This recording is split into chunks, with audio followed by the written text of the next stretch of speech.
Hi, I'm Sky and I'm here today to show you the great looking Deuce by TruXedo. The Deuce is the only soft tonneau on the market that not only rolls up from the rear, but also folds back from the front. The Deuce is a great looking low profile cover. It only sits 3/4 of an inch above the side rail. It improves the appearance on any truck. All TruXedo tonneau covers are American made using only the best materials, including strong aluminum and a durable rip-stop tarp, all backed by a lifetime warranty. It comes in one small box with no small pieces to assemble. It attaches with no drill adjustable clamps and usually installs in less than 20 minutes. Now you know a little bit about how it's made. Now let me show you how it works. To open the cover, use the easy single trigger latch and roll.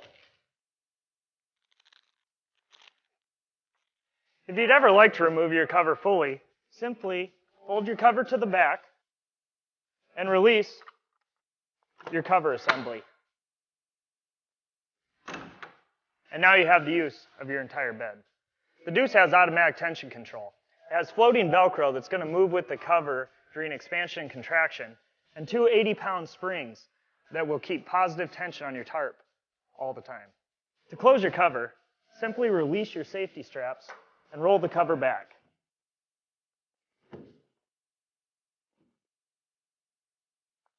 When you get to the rear, ensure that your rear header goes into the header stop and rotate down. What makes the Deuce different is the exclusive front hinge panel. The 30-inch wide front panel has dual latching system, which means you can open it from either the driver or the passenger side. It's very easy to reach things that were placed at the front, and even those that may have shifted during transit. That's the Deuce, a versatile cover that offers complete bed access from the rear and the front. For more information on the Deuce and other fine TruXedo products, visit TruXedo.com.